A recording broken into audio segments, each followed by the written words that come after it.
क्या हो अगर कोई कहे कि इतिहास की एक सबसे प्रसिद्ध पौराणिक कथा असल में एक भूली बिसरी सच्चाई है।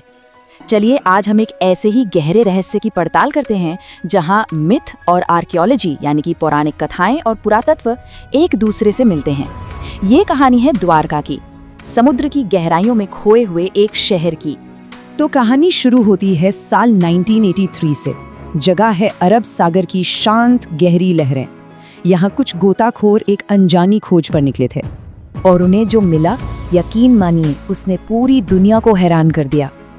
पानी की सतह से मीलों नीचे उन्हें मिली ऊंची ऊंची दीवारें, सुनियोजित सड़कें, बड़े बड़े महल, मतलब एक पूरा का पूरा शहर जो समंदर के नीचे दफन था।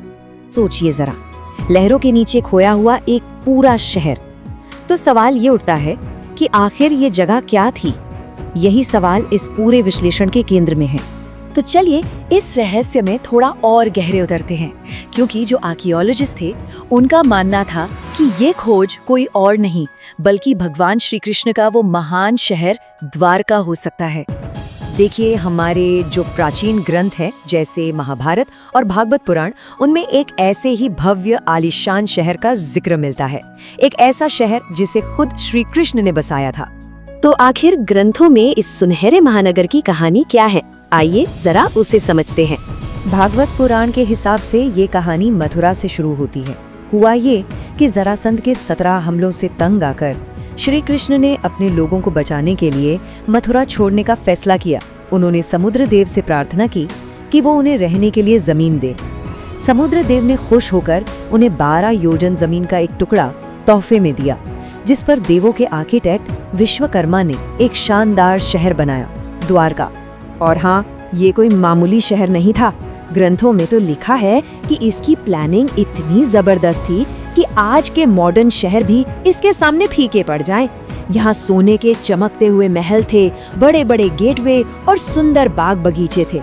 और इन सब के बीचों बीच था श्री कृष्ण का अपना भव्य महल, जो कहते हैं कि स्वर्ग के किसी टुकड़े जैसा दिखता था।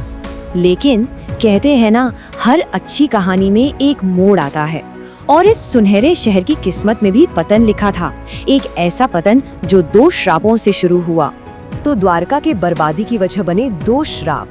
पहला, महाभारत युद्ध के बाद गांधारी ने गुस्से में श्री कृष्ण को श्राप दिया कि जैसे उनका वंश खत्म हुआ, ठीक वैसे ही 36 साल बाद यदुवंश भी आपस में लड़कर खत्म हो जाएगा।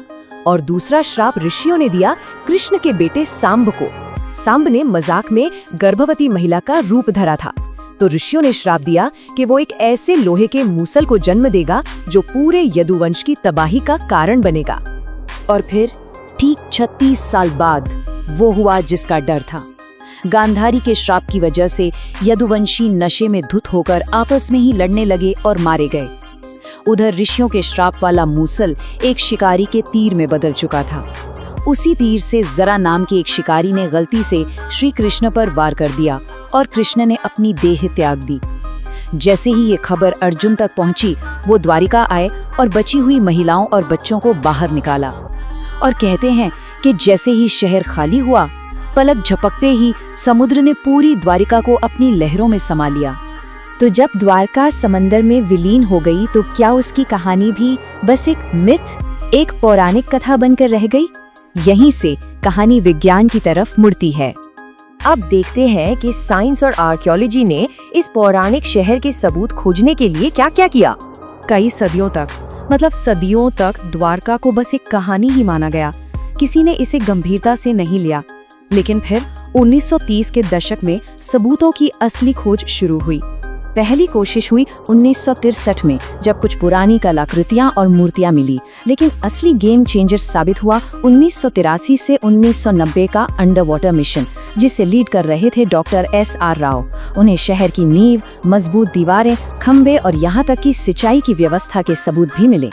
इस जरूरी काम को 2007 में आर्कियोलॉजिकल सर्वे ऑफ इंडिया ने फिर से शुरू किया। और बस यहीं पर कहानी सबसे ज्यादा दिलचस्प हो जाती है, क्योंकि जो सबूत मिले वो हमारी पुरानी कहानियों से इतने सटीक तरीके से जुड़ते हैं कि यकीन करना मुश्किल हो जाता है। तो इन चीजों की उम्र पता लगाने के लिए वैज्ञानिकों ने एक तरीका अपनाया जिसे कहते हैं कार्बन डेटिंग।